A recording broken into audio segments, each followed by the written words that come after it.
긴급 속보입니다. 동해상에서 전례 없는 사건이 발생했습니다. 일본 해상자위대 최신의 함대가 독도 해역으로 진입을 시도했으나 단 한 발의 총성도 없이 퇴각했습니다. 세계 군사 전문가들이 충격에 빠졌습니다. 일본 함대를 되돌린 것은 총이나 미사일이 아니었습니다. 수면 아래 1000대가 넘는 인공지능 무인 잠수정이었습니다. 일본의 자랑인 이지스 시스템은 속수무책으로 무력화됐고 함대는 눈과 귀를 잃은 채 스스로 기술을 돌려야 했습니다.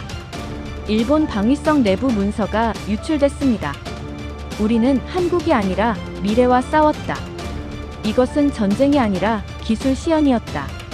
미국 국방부는 긴급 회의를 소집했고 중국 인민해방군은 한국 해군에 대한 평가를 전면 수정 중입니다. 독도는 이제 국제사회에서 분쟁 지역이 아닌 한국의 확고한 영토로 인식되고 있습니다. 도대체 그날 밤 동해 바다 아래에서 무슨 일이 벌어진 걸까요? 일본은 왜 자신들의 최정예 함대를 그토록 서둘러 철수시켜야 했을까요? 그리고 한국은 언제부터 이 모든 것을 준비하고 있었던 걸까요? 안녕하세요. 저는 제임스 톰슨입니다. 미 해군 태평양 함대에서 30년간 정보 분석관으로 근무했고 현재는 민간 군사 컨설턴트로 활동하고 있습니다. 저는 그날 밤 일본 오키나와 해군 기지에 있었습니다. 일본 해상자위대의 의뢰로 독도 작전의 성공 가능성을 분석하기 위해서였습니다. 그리고 저는 그곳에서 제 30년 경력을 완전히 뒤엎는 장면을 목격했습니다. 지금부터 그날의 진실을 여러분께 모두 공개하겠습니다. 2024년 10월 23일 저는 오키나와 미군 기지에서 민간 전세기에 몸을 실었습니다. 목적지는 같은 섬 반대편에 위치한 일본 해상자위대 우루마 기지였습니다. 의뢰인은 일본 해상망료간부, 그러니까 한국으로 치면 해군 참모총장에 해당하는 곳이었습니다. 의뢰 내용은 간단했습니다. 독도 해역에서 한국 해군과 대치할 경우 승산이 얼마나 되는지 객관적으로 분석해달라는 것이었죠. 저는 이런 종류의 일을 30년 넘게 해왔습니다. 태평양 함대 정보 분석관 시절 북한 해군의 기습 침투 패턴을 분석했고 중국 해군의 항모 전단 운용 능력을 평가했으며 러시아 태평양 함대의 전력 재편 보고서를 작성했습니다. 퇴역 후에는 민간 컨설턴트로서 각국 정부와 방산업체를 상대로 군사력 분석 자문을 제공하고 있었습니다.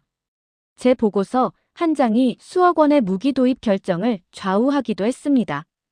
그만큼 저는 제 분석에 자신이 있었습니다. 숫자는 거짓말을 하지 않습니다.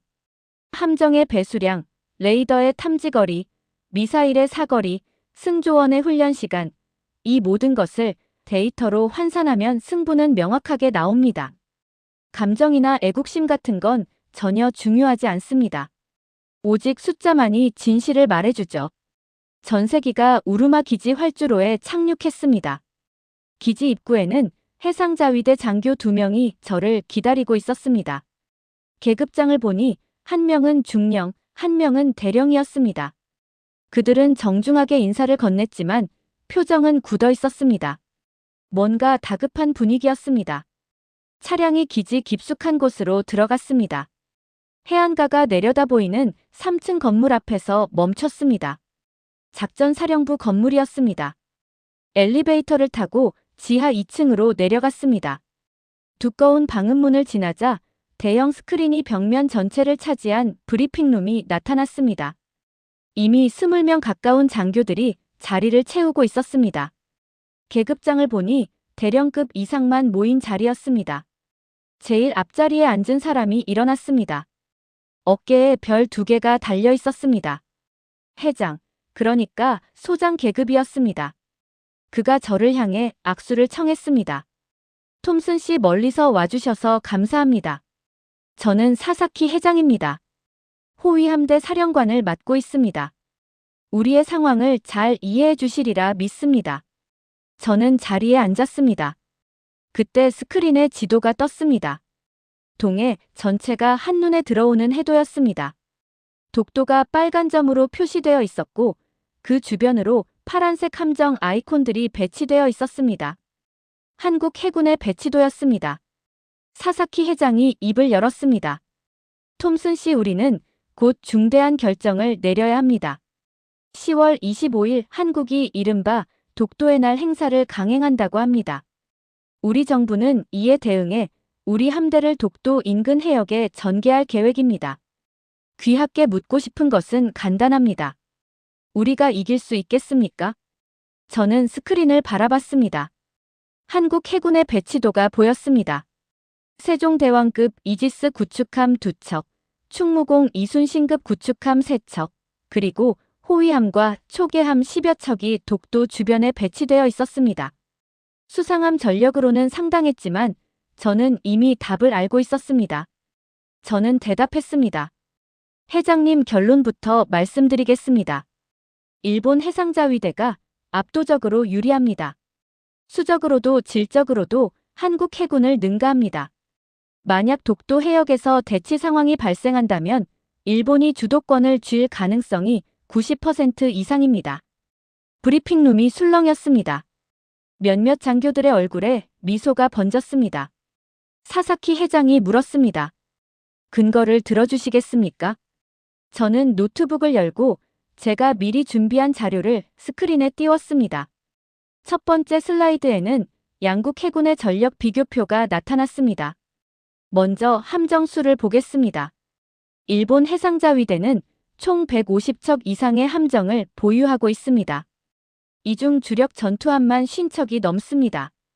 반면 한국 해군은 총 120척 정도이고 주력 전투함은 30척 수준입니다. 숫자에서 이미 일본이 앞섭니다. 다음 슬라이드로 넘어갔습니다. 이지스 시스템 보유 현황이었습니다. 더 중요한 건 이지스 구축함입니다. 일본은 공고급 4척, 아타고급 2척, 마야급 2척, 총 8척의 이지스함을 운용 중입니다. 한국은 세종대왕급 3척이 전부입니다. 이지스함 한 척이 감당할 수 있는 작전 범위와 화력을 생각하면 일본이 2배 이상 우위에 있습니다. 한 장교가 손을 들었습니다.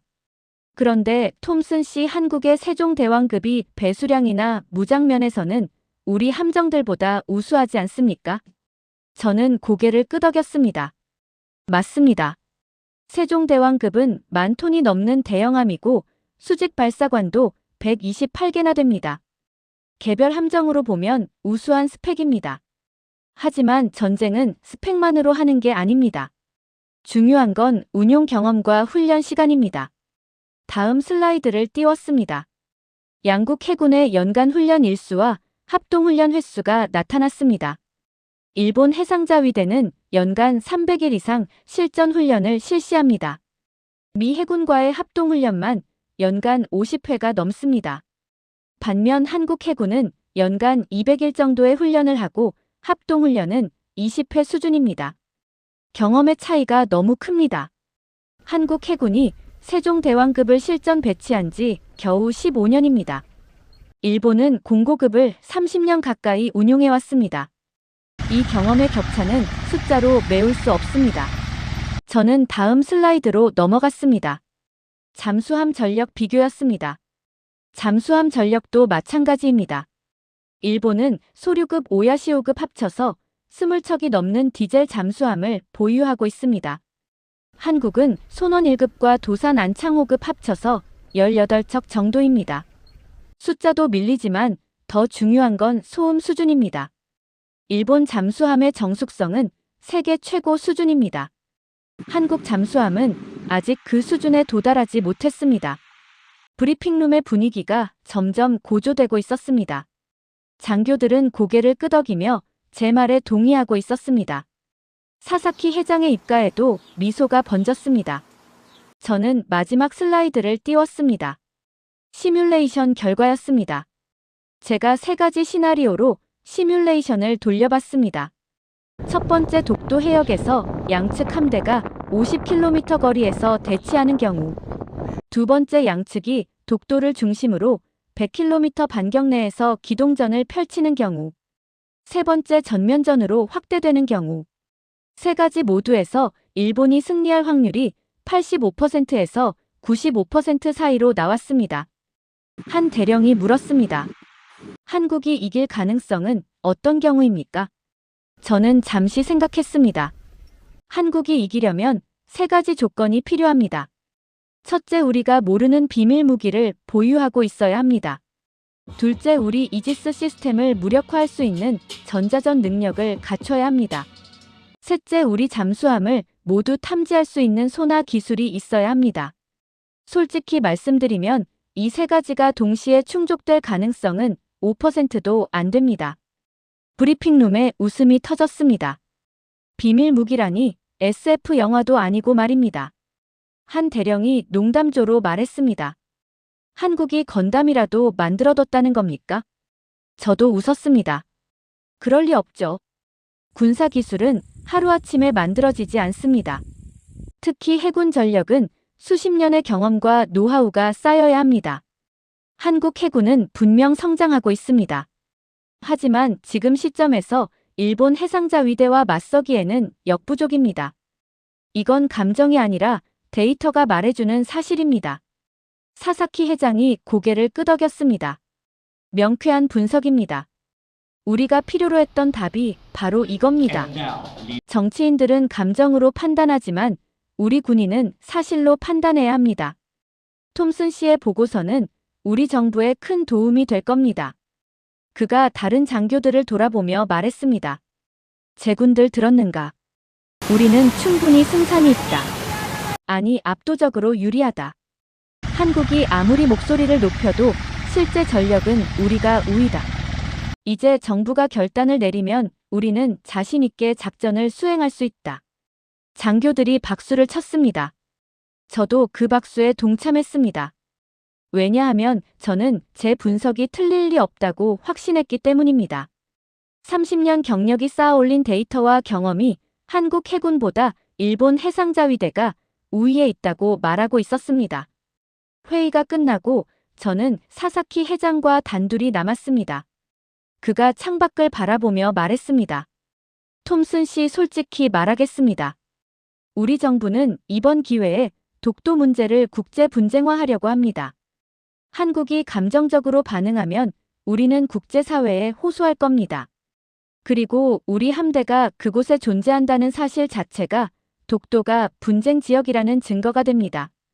저는 고개를 끄덕였습니다. 전형적인 외교 전략이었습니다. 군사력으로 압박해서 상대가 과잉 반응하게 만들고 그것을 빌미로 국제 여론을 장악하는 것이죠. 사사키 회장이 계속 말했습니다. 한국은 분명 강하게 반응할 겁니다. 거리로 뛰쳐나와 시위를 하고 정부는 격렬한 성명을 발표하겠죠. 그럼 우리는 침착하게 우리도 우리 주장이 있다 국제법에 따라 해결하자고 말하면 됩니다. 그 순간 독도는 자동으로 분쟁 지역이 되는 겁니다. 그는 자신만만한 표정이었습니다. 그리고 만약 한국이 우리 함대에 위협적인 행동을 하면 그건 더 좋습니다. 우리는 자위권을 행사했다고 말하면 됩니다. 어떻게 되든 우리가 유리합니다. 저는 그 말에 동의했습니다. 적어도 그때는 말이죠. 군사적으로 우위에 있고 외교적으로도 치밀하게 준비했다면 승산은 충분했습니다. 한국이 아무리 목소리를 높여도 결국 실력이 모자라면 물러날 수밖에 없으니까요. 저는 호텔로 돌아왔습니다. 그날 밤 저는 보고서를 정리하며 생각했습니다. 이번 작전은 성공할 것이다. 일본은 독도 문제를 국제 분쟁화하는 데 성공할 것이고 한국은 할 수 있는 게 별로 없을 것이다. 숫자가 그렇게 말하고 있었으니까요. 하지만 저는 몰랐습니다. 제가 분석한 숫자들이 수면 위의 것들 뿐이었다는 것을. 그리고 진짜 승부는 수면 아래에서 결정된다는 것을. 30년 경력의 분석관이었던 저조차 전혀 예상하지 못한 일들이 곧 벌어질 것이었습니다. 10월 25일 새벽 4시 저는 호텔방에서 긴급 전화를 받았습니다. 사사키 회장이었습니다. 톰슨 씨, 지금 당장 기지로 와주십시오. 작전이 시작됩니다. 1시간 뒤 저는 우루마 기지 작전 사령부에 도착했습니다. 브리핑룸은 어제보다 더 많은 인원으로 붐볐습니다. 대형 스크린에는 실시간 해도가 떠 있었고 파란색 아이콘 3개가 오키나와 남쪽 해역에서 북상하고 있었습니다. 사사키 회장이 설명했습니다. 우리 함대가 출항했습니다. 마야급 이지스함 하구로를 선두로 아사히급 호위함 2척이 동행합니다. 목표 해역은 독도 동쪽 80km 지점입니다. 오늘 오후 2시쯤 도착 예정입니다. 저는 하구로의 재원을 떠올렸습니다. 배수량 1만 250톤 SPY-1D 레이더 탑재 SM-3 요격 미사일 장착 일본 해상자위대 최신의 함정이었습니다. 2020년에 실전 배치된 이 함정은 탄도미사일 요격 능력까지 갖춘 일본의 자랑이었습니다. 호위함으로 따라가는 아사히급도 만만치 않았습니다. 배수량 5,000톤급의 최신 소나 시스템과 대잠 장비를 갖춘 함정이었습니다. 사사키 회장이 계속 말했습니다. 한국 측 반응을 주목하십시오. 우리 함대가 독도 100km 해역에 진입하면 한국은 분명 강하게 반응할 겁니다. 그때부터가 진짜 게임입니다. 저는 스크린 옆에 띄워진 한국 측 상황판을 확인했습니다. 한국 해군 함정들의 위치가 실시간으로 표시되고 있었습니다. 세종대왕급 이지스함 한 척이 울릉도 북쪽 50km 해역에 있었고 충무공 이순신급 구축함 2척이 독도 남쪽과 서쪽에 배치되어 있었습니다. 시간이 흘렀습니다. 오전 8시가 되자 일본 언론들이 일제히 특보를 내보냈습니다. 해상자위대 함정이 다케시마 인근 해역으로 향하고 있다는 내용이었습니다. 스크린 한쪽에 NHK 생중계 화면이 떴습니다. 앵커가 흥분된 목소리로 말하고 있었습니다. 역사적인 순간입니다. 우리 해상자위대가 드디어 다케시마 문제에 적극적으로 대응하고 있습니다. 일본 국민들의 반응이 실시간으로 올라오고 있었습니다. 한 장교가 SNS 모니터링 결과를 보고했습니다. 트위터와 야후 재팬에서 관련 게시물이 분당 5,000건씩 올라오고 있습니다. 여론의 80%가 긍정적입니다. 드디어 일본이 제대로 된 목소리를 낸다. 한국은 이제 우리를 무시하지 못할 것이다. 이런 반응들입니다. 저는 고개를 끄덕였습니다. 예상대로였습니다. 일본 국민들은 오랫동안 독도 문제에서 자국 정부가 소극적이라고 불만을 품어왔습니다. 이번 함대 파견은 그 불만을 해소해주는 동시에 정부 지지율을 끌어올리는 효과가 있었습니다. 오전 10시 저는 이상한 점을 발견했습니다. 한국 측 반응이 너무 조용했습니다. 일본 함대가 북상한 지 6시간이 지났지만 한국 정부에서 공식 성명이 나오지 않았습니다. 청와대도 외교부도 국방부도 침묵하고 있었습니다. 저는 사사키 회장에게 물었습니다. 회장님, 한국 측 반응이 이상하지 않습니까? 보통이라면 벌써 강경 성명이 나왔어야 합니다. 그가 웃었습니다. 당황한 겁니다. 우리가 진짜로 올 거라고 생각 못했던 거죠. 지금 내부에서 회의 중일 겁니다. 곧 반응이 나올 겁니다. 하지만 정오가 지나도 한국의 공식 반응은 없었습니다. 대신 한국 언론들이 보도를 시작했습니다. 저는 한국 방송 채널을 확인했습니다. 앵커가 담담한 목소리로 말하고 있었습니다. 일본 해상자위대 함정이 독도 방향으로 이동 중입니다. 정부는 상황을 예의주시하고 있으며 필요한 조치를 취할 것이라고 밝혔습니다. 그게 전부였습니다. 격렬한 규탄도 없었고 긴급회의 소식도 없었습니다. 마치 별일 아니라는 듯한 태도였습니다. 저는 이상함을 느꼈습니다. 제가 지난 30년간 본 한국의 반응과는 너무 달랐습니다. 예전 같았으면 청와대 앞에 시민들이 모였을 것이고 일본 대사관 앞에서 항해 시위가 벌어졌을 것입니다. 방송에서는 전문가들이 나와서 일본을 강하게 비판했을 것입니다. 그런데 지금은 아무 일도 일어나지 않고 있었습니다. 저는 한국 인터넷 반응을 확인해 봤습니다. 네이버와 다음 포털 사이트의 댓글들을 읽었습니다. 예상과 달리 격렬한 분노보다는 차분한 반응이 더 많았습니다. 정부를 믿고 기다리자. 우리가 먼저 흥분하면 일본 의도대로 되는 거다. 이번엔 다를 것 같다. 뭔가 준비된 게 있을 것이다. 저는 등골이 서늘해지는 것을 느꼈습니다. 이것은 자연스러운 반응이 아니었습니다. 마치 국민 전체가 하나의 각본을 공유하고 있는 것 같았습니다. 정부가 침묵하면 국민도 침묵한다. 이런 통제된 반응은 두 가지 중 하나를 의미했습니다. 아예 포기했거나 아니면 뭔가 큰 그림을 준비하고 있거나. 오후 1시 일본 함대가 독도 150km 해역에 진입했습니다. 통신 장교가 보고했습니다. 항구로 전단 순조롭게 북상 중입니다. 한국 측 함정 움직임은 없습니다. 사사키 회장이 만족스러운 표정을 지었습니다. 보십시오. 한국은 아무것도 못하고 있습니다. 우리 함대를 막을 생각도 못하는 겁니다. 그런데 그때 이상한 보고가 들어왔습니다. 레이더 담당 장교가 당황한 목소리로 말했습니다. 회장님, 한국 함정들의 움직임이 이상합니다. 뭐가 이상한가? 독도 주변에 배치되어 있던 한국 구축함들이 오히려 독도에서 멀어지고 있습니다. 세종대왕급은 울릉도 방향으로 이동 중이고 충무공 이순신급 두 척도 각각 동쪽과 남쪽으로 이동하고 있습니다. 브리핑룸이 술렁였습니다. 한 대령이 말했습니다. 겁을 먹고 회피하는 겁니까? 사사키 회장이 웃었습니다. 그런 것 같습니다.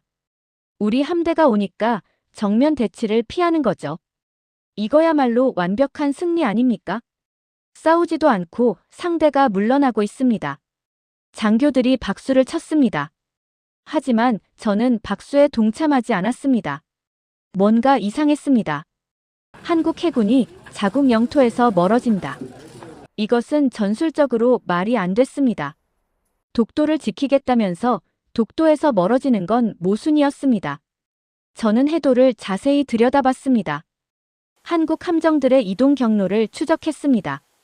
그런데 이상한 패턴이 보였습니다. 세 척의 함정이 각각 다른 방향으로 흩어지고 있었지만 그들이 그리는 원의 중심은 하나였습니다.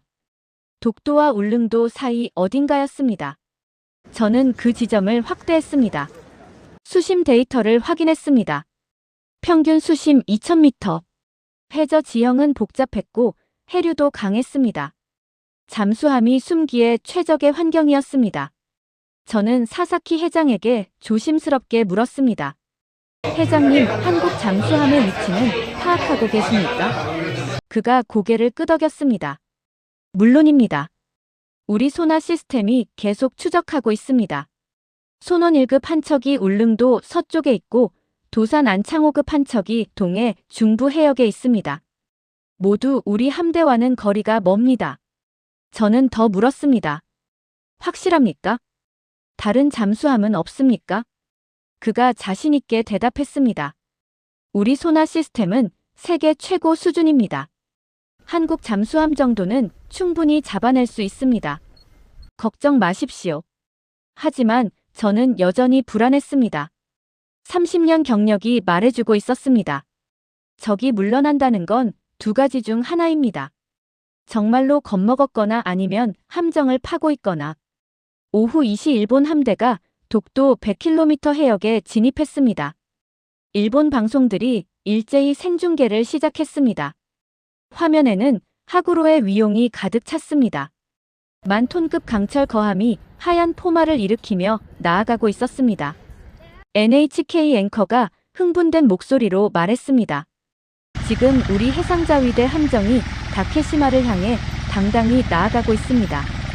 한국은 어떠한 대응도 하지 못하고 있습니다. 이것이 바로 힘의 외교입니다. 일본 SNS가 폭발했습니다. 한국은 어디 갔나 도망갔나 우리 함대 앞에서 꼬리를 내렸다. 이제야 일본이 제자리를 찾았다. 이런 댓글들이 쏟아졌습니다. 그런데 바로 그때 이상한 일이 벌어졌습니다. 통신 장교가 급히 보고했습니다. 항구로에서 보고가 들어왔습니다. 소나 시스템에 간헐적 잡음이 감지되고 있다고 합니다. 사사키 회장이 물었습니다. 원인은 무엇인가? 아직 파악 중입니다. 해류의 영향으로 추정된다고 합니다. 저는 귀를 쫑긋 세웠습니다. 소나 잡음.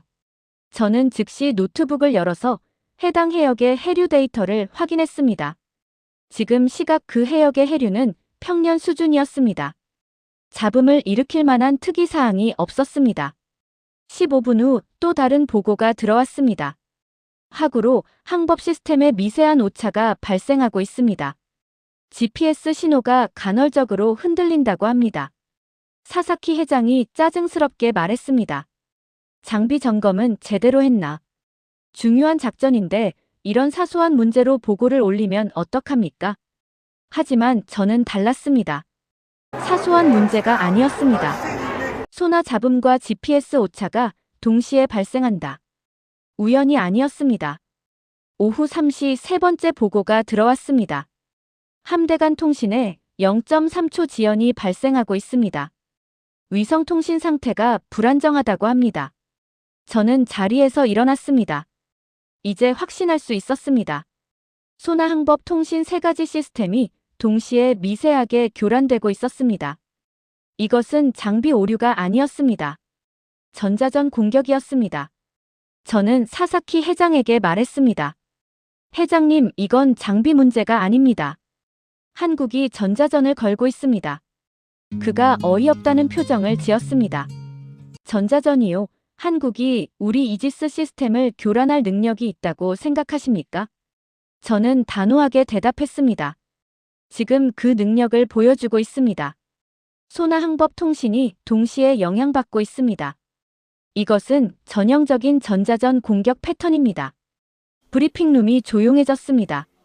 장교들이 서로를 바라봤습니다. 사사키 회장의 얼굴에서 미소가 사라졌습니다. 저는 계속 말했습니다. 지금 당장 하구로에 전자전 대응 태세를 갖추라고 지시하십시오. 그리고 한국 측이 어디서 신호를 보내고 있는지 역추적하십시오. 통신 장교가 급히 명령을 전달했습니다. 몇 분 후 하구로에서 답신이 왔습니다. 전자전 대응 시스템 가동했습니다. 하지만 교란 신호의 출처를 특정할 수 없습니다. 신호가 사방에서 오는 것 같습니다. 사방에서. 저는 그 말의 의미를 즉시 이해했습니다. 단일 송신원이 아니었습니다. 여러 개의 송신원이 동시에 작동하고 있었습니다. 그것도 하구로를 에워싸는 형태로. 저는 해도를 다시 확인했습니다. 한국 수상함들은 여전히 멀리 떨어져 있었습니다. 그들이 신호를 보내고 있는 게 아니었습니다. 그렇다면 대체 무엇이 하구로 주변에서 신호를 보내고 있는 걸까요? 저는 사사키 회장을 똑바로 바라봤습니다. 회장님, 수중에 뭔가 있습니다.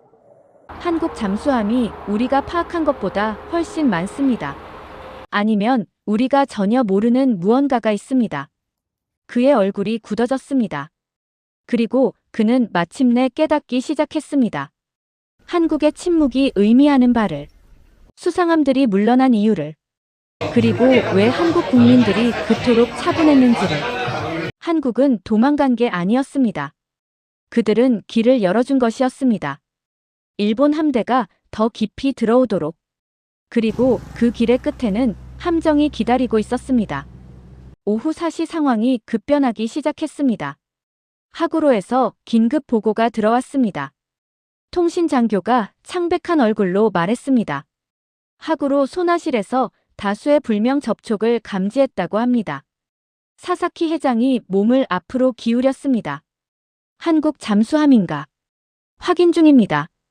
하지만 숫자가 우리가 파악한 것보다 훨씬 많습니다. 그리고 크기가 이상합니다. 너무 작습니다. 저는 즉시 물었습니다. 얼마나 작습니까? 하구로 보고에 따르면 개별 접촉의 크기가 잠수함이라기보다는 대형 어뢰에 가깝다고 합니다. 길이 2m에서 3m 사이로 추정됩니다. 브리핑룸이 술렁였습니다. 대형 어뢰 크기의 물체가 다수 감지된다. 그것도 하구로 주변에서. 저는 즉각 한 가지 가능성을 떠올렸습니다. 무인 잠수정이었습니다. 저는 사사키 회장에게 말했습니다. 회장님, 저것은 수중 드론입니다. 한국이 무인 잠수정대를 운용하고 있습니다. 그가 고개를 저었습니다. 말도 안 됩니다.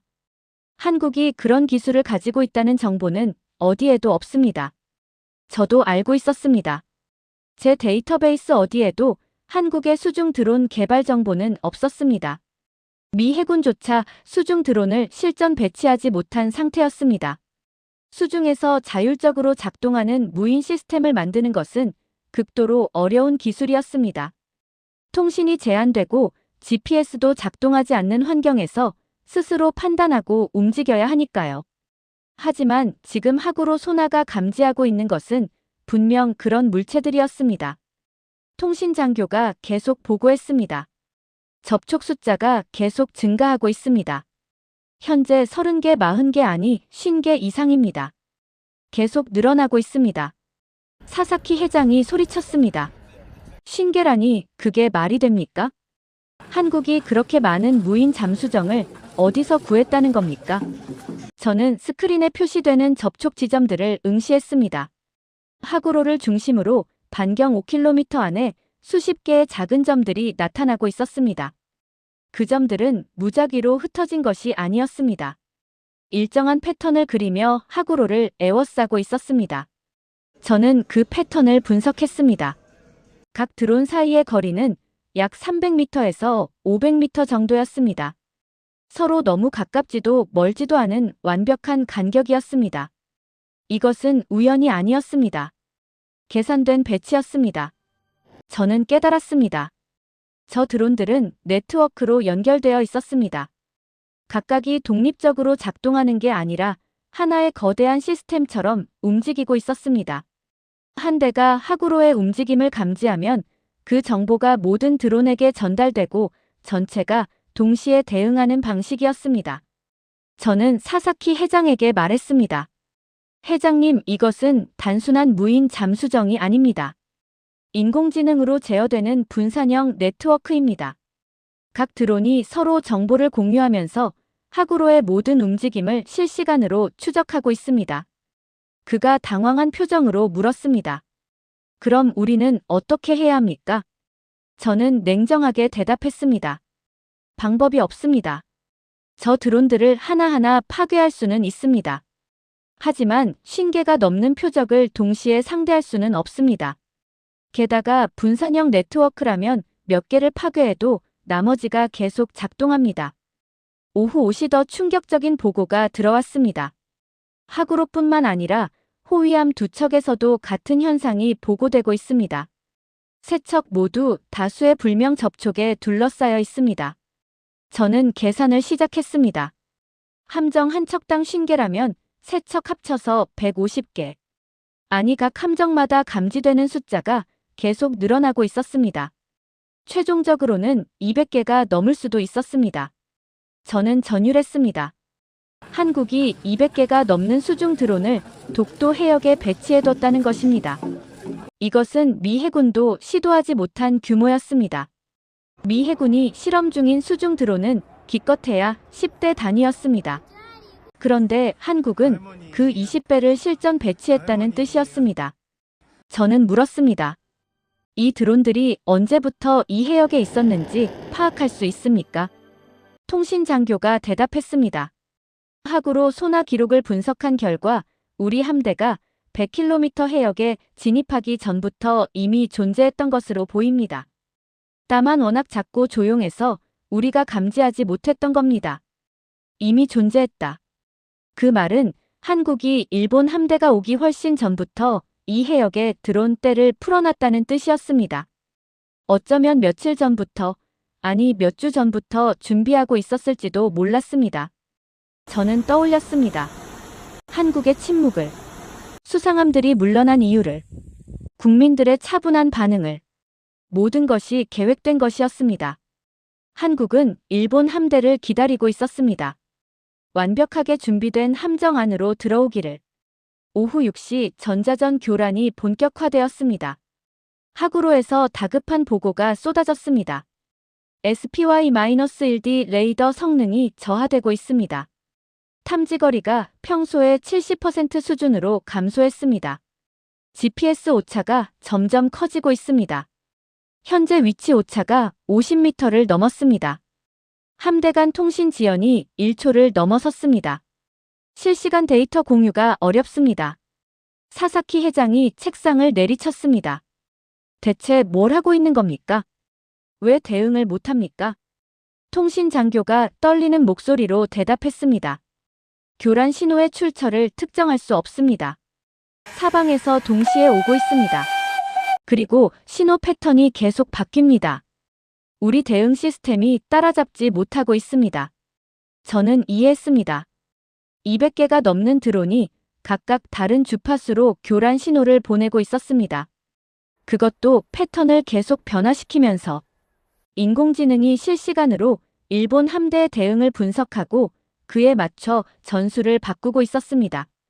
이것은 단순한 전자전이 아니었습니다. 기계 학습 기반의 적응형 전자전이었습니다.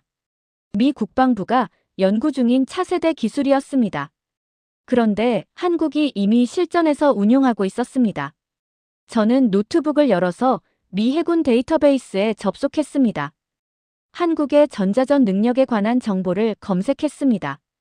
몇 년 전 자료가 나왔습니다.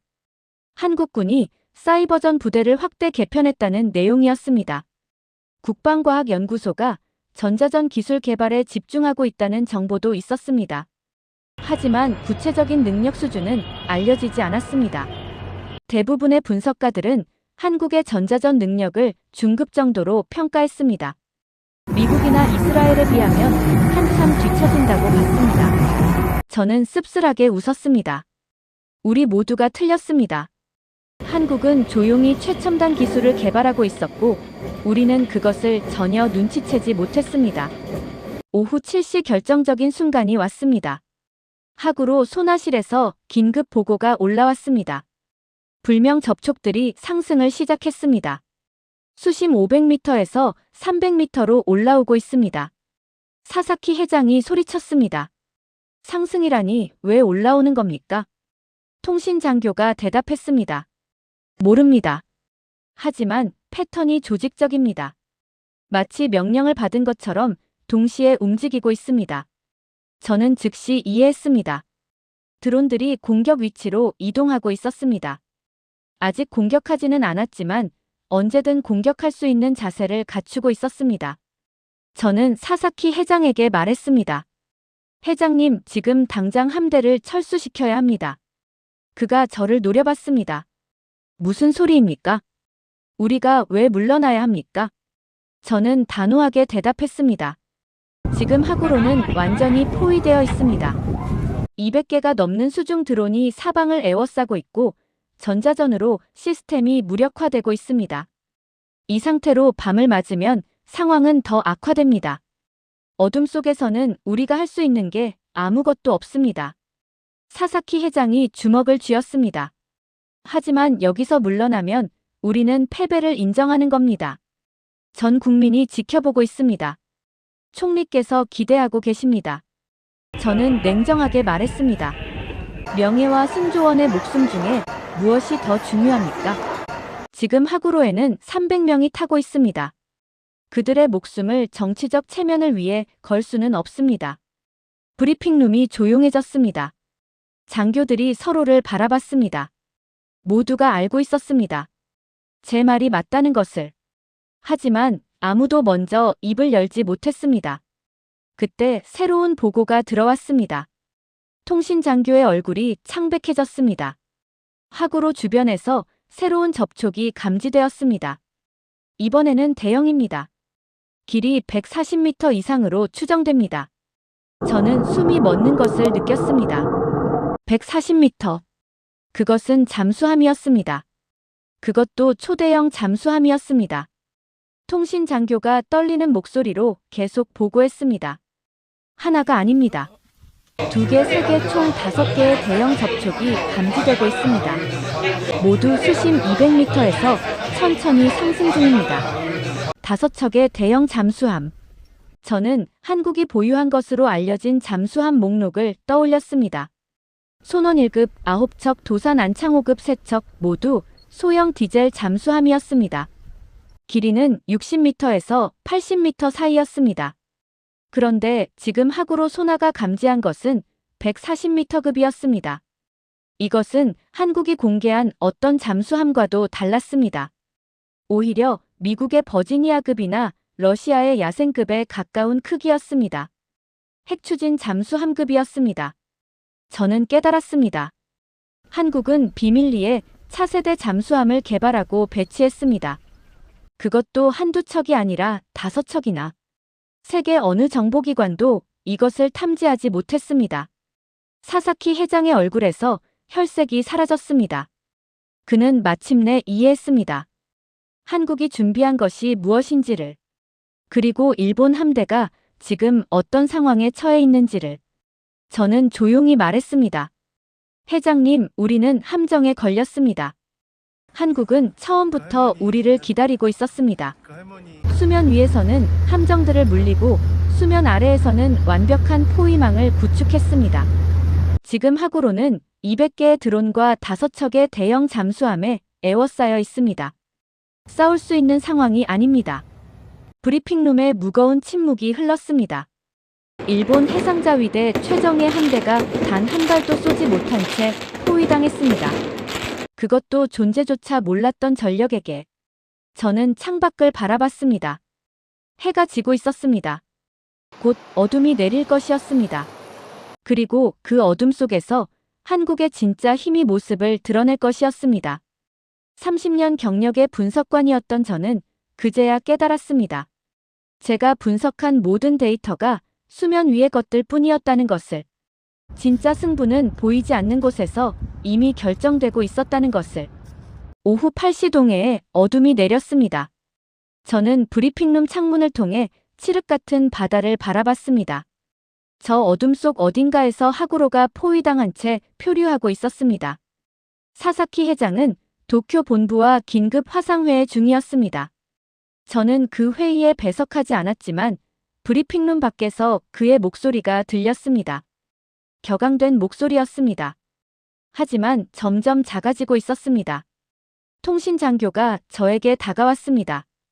그의 이름은 다나카 중령이었습니다. 30대 후반의 침착한 장교였지만 지금은 얼굴이 창백했습니다. 톰슨 씨 하구로 상황이 점점 악화되고 있습니다. 어떻게요?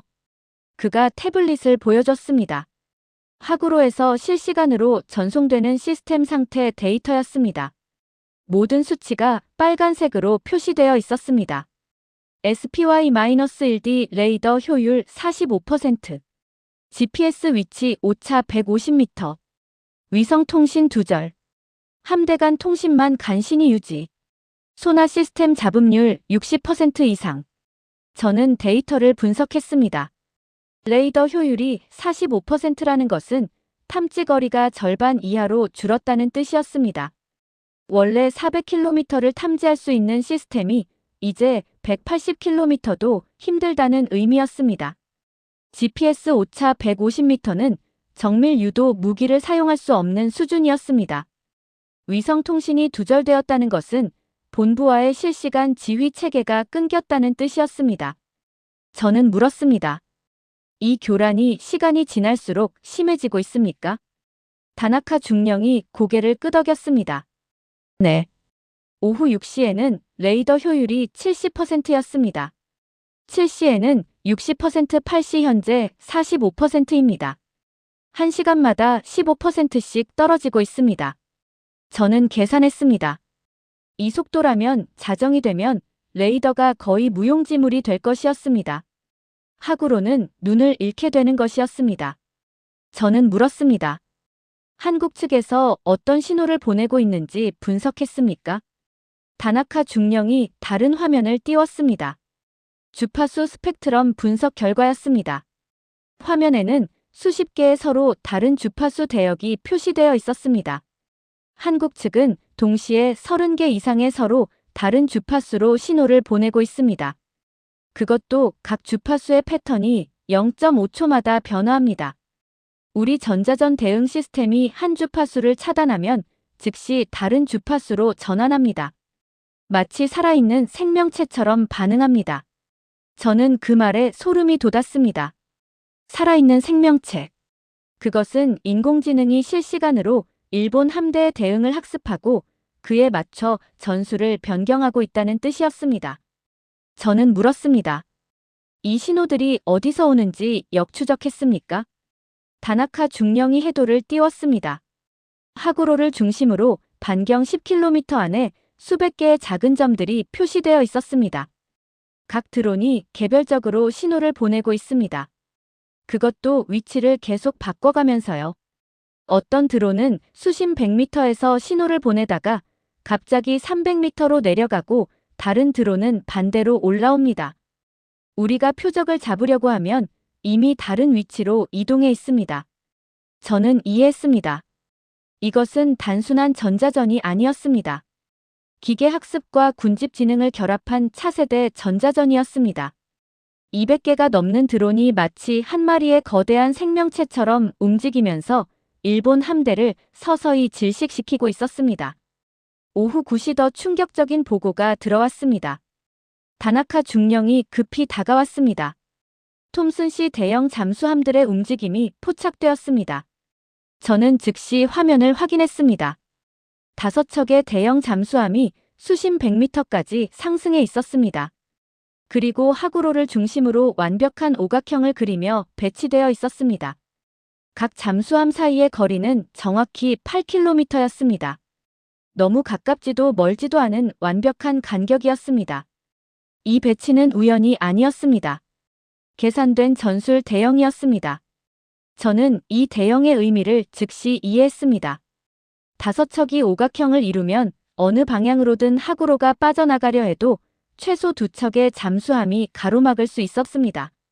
완벽한 포위망이었습니다. 다나카 중령이 말했습니다. 더 심각한 건 이겁니다. 그가 다른 데이터를 보여줬습니다. 각 잠수함에서 저주파 음향 신호가 감지되고 있습니다. 어뢰 발사관을 개방한 것으로 추정됩니다. 저는 숨을 멈췄습니다. 어뢰 발사관 개방. 그것은 언제든 공격할 수 있다는 신호였습니다.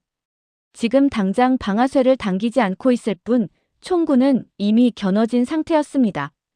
저는 물었습니다. 하구로의 대잠 능력은 어떻습니까? 이 상황에서 5척을 동시에 상대할 수 있습니까? 다나카 중령이 고개를 저었습니다. 불가능합니다. 하구로의 대잠 미사일은 8발입니다. 5척을 모두 제압하려면 최소 10발 이상이 필요합니다. 게다가 지금 소나 시스템이 60% 이상 교란된 상태에서는 정확한 표적 지정도 어렵습니다. 미사일을 쏘더라도 명중률이 30%를 넘기 힘듭니다. 저는 계산했습니다. 8발을 쏴서 명중률 30%라면 기껏해야 2~3척을 타격할 수 있었습니다. 나머지 잠수함들은 그대로 남아있을 것이고 그들의 반격으로 하구로는 격침될 것이었습니다. 저는 다나카 중령에게 물었습니다. 그 대형 잠수함들의 정체를 파악했습니까? 한국이 공개한 잠수함 목록에 없는 함정들입니다. 그가 분석 자료를 보여줬습니다. 소나 신호 분석 결과 원자로 소음으로 추정되는 저주파가 감지되었습니다. 저는 눈을 크게 떴습니다. 원자로 소음. 그것은 핵추진 잠수함이라는 뜻이었습니다.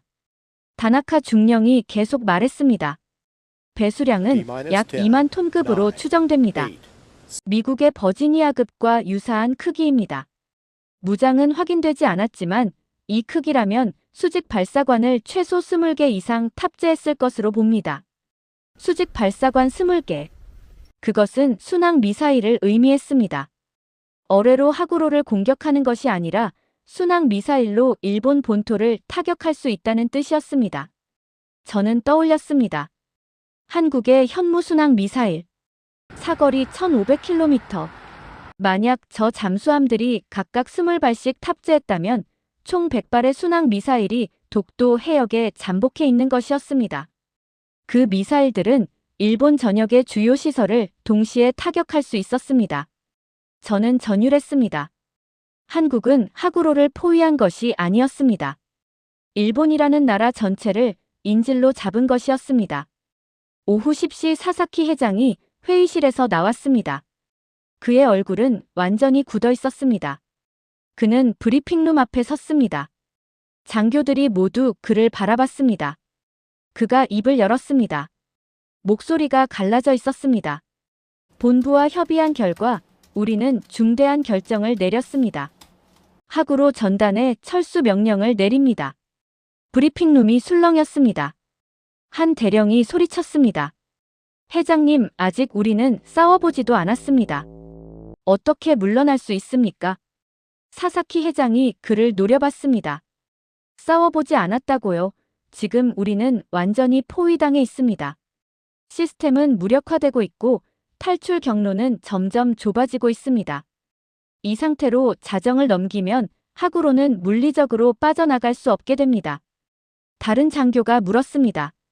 그럼 한국의 협박에 굴복하는 겁니까?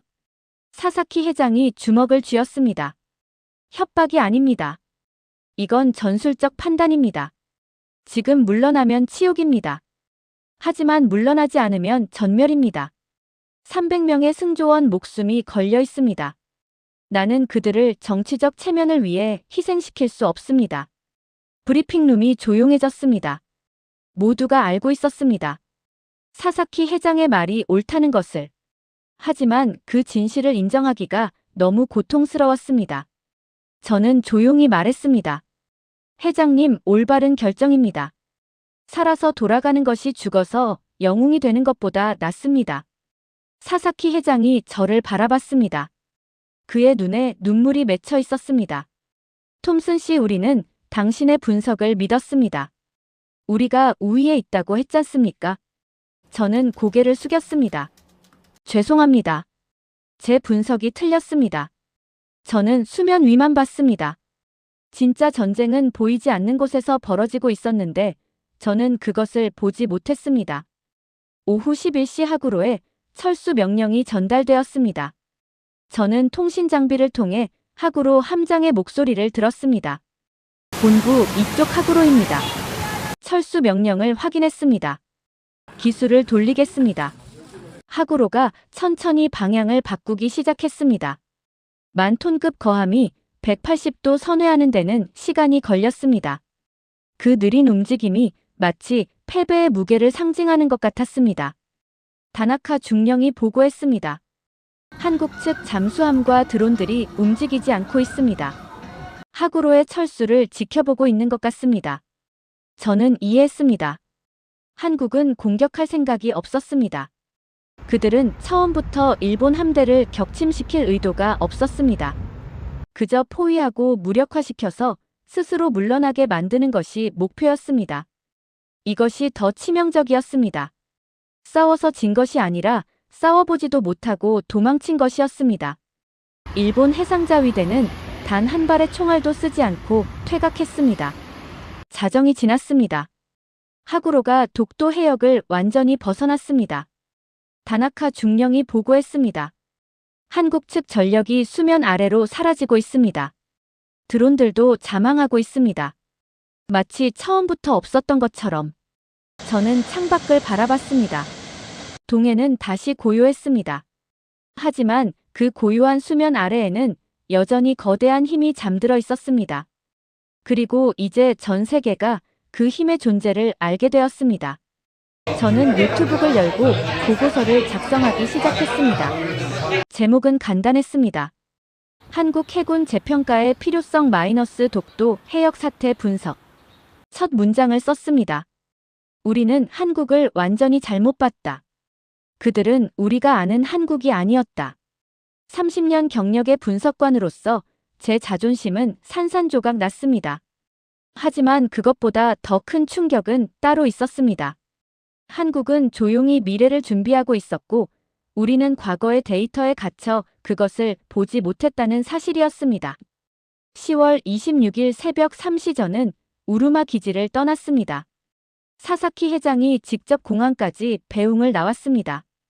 그는 밤새 한숨도 자지 못한 듯 눈이 충혈되어 있었습니다. 공항 귀빈실에서 그가 말했습니다. 톰슨 씨, 이 일은 비밀로 해주십시오. 최소한 며칠만이라도. 저는 고개를 저었습니다. 회장님, 이미 늦었습니다. 한국 측이 먼저 공개할 겁니다. 그들은 처음부터 이것을 세상에 보여주려고 계획했습니다. 사실 그랬습니다. 비행기에 오르기 전 저는 한국 언론을 확인했습니다. 아직 구체적인 보도는 없었지만 묘한 분위기가 감돌고 있었습니다. 마치 큰 발표를 앞두고 숨을 죽이는 것 같았습니다. 비행기가 이륙했습니다. 저는 창밖으로 오키나와의 야경을 바라봤습니다. 72시간 전 저는 자신만만하게 이곳에 도착했습니다. 일본이 압도적으로 유리하다고 확신했습니다. 하지만 지금 저는 완전히 다른 사람이 되어 돌아가고 있었습니다. 하와이 호놀룰루 공항에 도착한 것은 현지 시각으로 10월 25일 오후였습니다. 국제 날짜 변경선을 넘어서 하루가 되돌아간 기분이었습니다. 저는 공항 라운지에서 노트북을 열었습니다. 그리고 CNN 속보를 봤습니다. 한국 국방부 긴급 브리핑 예정. 독도 해역 작전 전무 공개. 제 심장이 빨리 뛰기 시작했습니다. 시작되었습니다. 한국이 카드를 공개하는 순간이었습니다. 1시간 후 한국 국방부 브리핑룸 영상이 전 세계로 생중계되었습니다. 국방부 대변인이 단상에 올랐습니다. 그의 표정은 담담했습니다. 10월 25일 일본 해상자위대 함정이 우리 영해를 향해 불법 접근했습니다. 대한민국 국군은 영토 수호를 위해 필요한 조치를 취했습니다. 오늘 이 자리에서 그 내용을 공개하겠습니다. 화면이 전환되었습니다. 동해 해저의 3D 지형도가 나타났습니다. 그리고 그 위에 수백 개의 작은 점들이 표시되었습니다. 대한민국 해군은 수중 무인 체계를 독도 해역에 전개했습니다. 총 300대의 자율형 무인 잠수정이 인공지능 네트워크로 연결되어 작전을 수행했습니다. 300대. 저는 숨을 들이켰습니다. 제가 파악한 것보다 훨씬 많았습니다. 하구로가 감지한 것은 일부에 불과했던 것입니다. 대변인이 계속 설명했습니다. 각 무인 잠수정은 길이 2.5m, 무게 180kg입니다. 리튬 배터리로 72시간 연속 작전이 가능하며 인공지능 알고리즘으로 자율 항행합니다. 적 함정을 탐지하면 자동으로 네트워크를 형성하여 포위 및 추적을 실시합니다. 화면에 드론의 모습이 나타났습니다. 검은색 유선형 몸체에 프로펠러 2개가 달려 있었습니다. 단순해 보였지만 그 단순함 속에 최첨단 기술이 압축되어 있었습니다.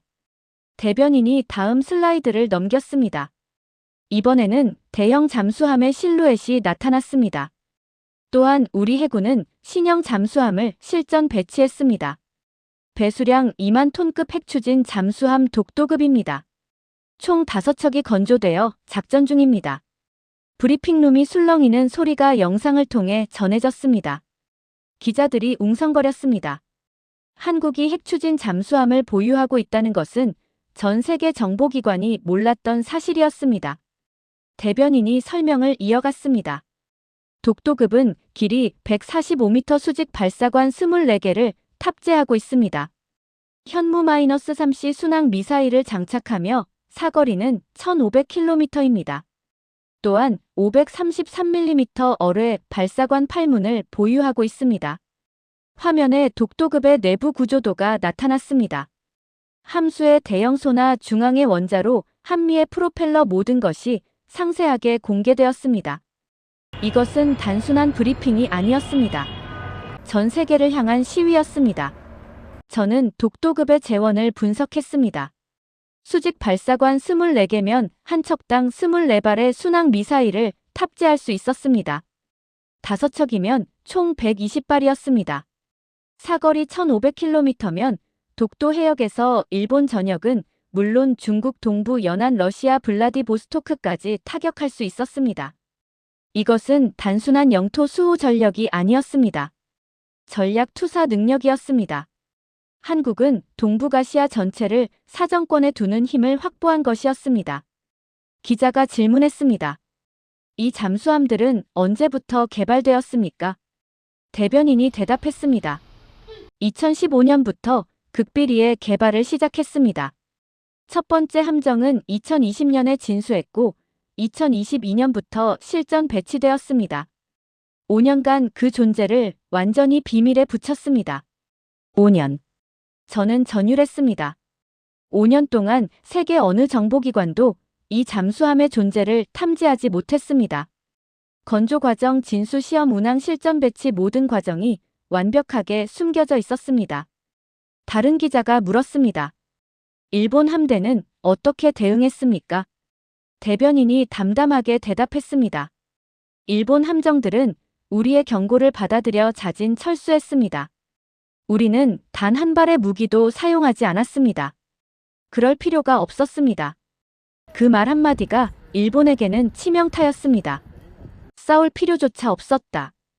그것은 일본 해상자위대가 상대가 되지 않았다는 의미였습니다. 브리핑이 끝나자 전 세계 언론이 폭발했습니다. 저는 노트북으로 실시간 뉴스를 확인했습니다. CNN 긴급 속보 한국 비밀 핵잠수함 5척 보유 드러나. 동북아 군사균형 재편. BBC 한국 수중 드론 300대로 일본 함대 무력화. AI 기반 차세대 전력 공개. 로이터 일본 해상자위대 독도 인근서 철수. 한국 압도적 기술력의 굴복. 뉴욕타임스 한국의 은밀한 군사력 증강. 5년간 세계 몰래 전략 잠수함 개발. 워싱턴 포스트 독도 위기가 보여준 교훈. 한국은 더 이상 약소국이 아니다. 저는 휴대폰이 울리는 것을 확인했습니다. 펜타곤에서 걸려온 전화였습니다. 국방정보국 동아시아 담당 국장이었습니다. 톰슨 지금 당장 워싱턴으로 와. 긴급 브리핑이 필요해. 도대체 어떻게 된 거야? 우리가 한국 핵잠수함을 5년간 놓쳤다고. 저는 대답했습니다. 국장님, 저도 몰랐습니다. 아무도 몰랐습니다. 한국은 우리가 상상한 것보다 훨씬 앞서 있었습니다. 전화를 끊고 저는 다시 뉴스를 확인했습니다. 일본 반응이 속속 올라오고 있었습니다. 일본 방위성은 긴급 기자회견을 열었습니다. 방위 대신이 카메라 앞에 섰습니다. 그의 얼굴은 창백했습니다. 우리는 한국의 군사력을 재평가하고 있습니다. 이번 사태는 예상치 못한 상황이었습니다. 우리 함정의 안전을 최우선으로 고려한 결과 전술적 철수를 결정했습니다. 전술적 철수. 그 말로 포장하려 했지만 누구도 속지 않았습니다. 일본은 졌습니다. 싸워보지도 못하고 졌습니다. 일본 SNS는 혼란에 빠졌습니다. 한국이 저런 무기를 가지고 있었다니, 우리 정부는 뭘 했나, 해상자위대가 세계 최강이라더니 거짓말이었나, 5년간 몰랐다는 게 말이 되나, 우리 정보기관은 무엇을 하고 있었나. 분노와 충격이 뒤섞인 댓글들이었습니다. 일본 국민들은 자국 군대와 정부에 대한 신뢰를 잃고 있었습니다. 반면 한국 반응은 달랐습니다. 저는 한국 포털 사이트를 확인했습니다. 댓글들은 자부심으로 가득했습니다. 5년간 비밀로 지켰다니 대단하다. 조용히 준비하고 필요할 때 보여주는 게 진짜 강함이다. 일본이 얼마나 무시했는데 이제 알겠지. 우리는 더 이상 과거의 한국이 아니다. 하지만 그 댓글들에는 오만함이 없었습니다. 자랑도 없었습니다. 그저 담담한 자부심만 있었습니다. 해야 할 일을 했고 보여줄 것을 보여줬다는 담담함이었습니다. 저는 그 차이를 느꼈습니다. 일본은 말로 자랑하고 한국은 결과로 증명했습니다. 일본은 과거의 영광에 기대고 한국은 미래를 준비했습니다. 워싱턴행 비행기 안에서 저는 보고서를 계속 작성했습니다. 한국 해군 전력 재평가라는 제목 아래 새로운 장을 열었습니다. 기술적 분석. 한국의 수중 드론 기술은 미국보다 최소 5년 앞서 있습니다. 우리가 실험실에서 테스트하는 동안 그들은 실전 배치를 완료했습니다. 인공지능, 네트워크, 군집지능, 자율, 항행 모든 분야에서 우리의 예상을 뛰어넘었습니다. 독도급 핵잠수함은 배수량과 무장면에서 미국의 버지니아급과 대등합니다. 5년간 탐지되지 않은 것은 한국의 보안 능력과 건조 기술이 최고 수준임을 증명합니다. 가장 중요한 것은 전략적 사고입니다. 한국은 단순히 무기를 만든 것이 아니라 전체 작전 개념을 새롭게 설계했습니다. 수상함을 물리고 수중 전력으로 포위한다. 전자전으로 적의 시스템을 무력화한다. 실제 무력을 사용하지 않고 상대를 굴복시킨다. 이것은 차세대 전쟁의 모습입니다. 저는 문장을 마무리했습니다. 결론은 명확했습니다. 우리는 한국을 완전히 재평가해야 합니다. 그들은 더 이상 보호받아야 할 동맹이 아닙니다. 동등한 파트너입니다. 어떤 면에서는 우리가 배워야 할 대상입니다. 비행기 창밖으로 태평양이 펼쳐져 있었습니다. 저 바다 어딘가에서 한국의 잠수함들이 조용히 항해하고 있을 것입니다. 아무도 그들의 위치를 모릅니다. 아무도 그들의 다음 움직임을 예측할 수 없습니다. 저는 깨달았습니다. 한국이 보여준 것은 무기가 아니었습니다. 새로운 시대였습니다. 소리 없이 강한 나라, 준비된 자의 나라, 결과로 증명하는 나라. 그리고 저는 30년 경력을 통해 배운 가장 중요한 교훈을 얻었습니다. 진짜 강자는 떠들지 않는다. 그저 필요한 순간에 힘을 보여줄 뿐이다. 10월 28일 저는 펜타곤 지하 3층 회의실에 있었습니다. 국방정보국 긴급회의였습니다. 참석자는 15명 모두 별 2개 이상의 장성들과 정보 분석 책임자들이었습니다. 저는 민간인 자격으로 초청받았습니다. 회의실 정면 스크린에는 독도급 잠수함의 위성 사진이 떠 있었습니다. 한국이 공개한 사진이 아니라 미 정찰 위성이 촬영한 것이었습니다. 10월 26일 새벽 독도 해역에서 수면 위로 일부가 드러난 순간을 포착한 것이었습니다. 국방정보국장이 회의를 시작했습니다. 신사숙녀 여러분, 우리는 중대한 정보 실패를 겪었습니다. 한국이 5년간 핵잠수함 5척을 건조하는 동안 우리는 그것을 전혀 탐지하지 못했습니다. 이것은 냉전 이후 최대의 정보 공백입니다. 그가 저를 가리켰습니다. 톰슨 씨 현장에 계셨습니다. 보고해 주시죠. 저는 자리에서 일어났습니다. 노트북을 연결하고 제가 정리한 자료를 띄웠습니다. 10월 25일 일본 해상자위대 함대가 독도 해역에 진입했을 때 저는 오키나와 기지에 있었습니다. 저는 일본이 압도적으로 유리하다고 분석했습니다. 그 분석은 완전히 틀렸습니다. 회의실이 조용해졌습니다. 저는 화면을 넘겼습니다. 한국은 우리가 파악하지 못한 3가지 전력을 보유하고 있었습니다. 첫째, 300대의 자율형 무인 잠수정. 둘째, 5척의 핵추진 잠수함. 셋째, 인공지능 기반 전자전 시스템. 이 3가지가 결합되어 일본 함대를 완전히 무력화시켰습니다. 저는 다음 슬라이드를 보여줬습니다. 하구로의 시스템 효율 저하 그래프였습니다. 일본 이지스 시스템은 6시간 만에 효율이 70%에서 45%로 떨어졌습니다. 이것은 단순한 전자 교란이 아니었습니다. 인공지능이 일본 시스템의 대응을 실시간으로 학습하고 그에 맞춰 공격 패턴을 변경했습니다. 이것은 미 해군도 아직 실전 배치하지 못한 기술입니다. 한 제독이 손을 들었습니다.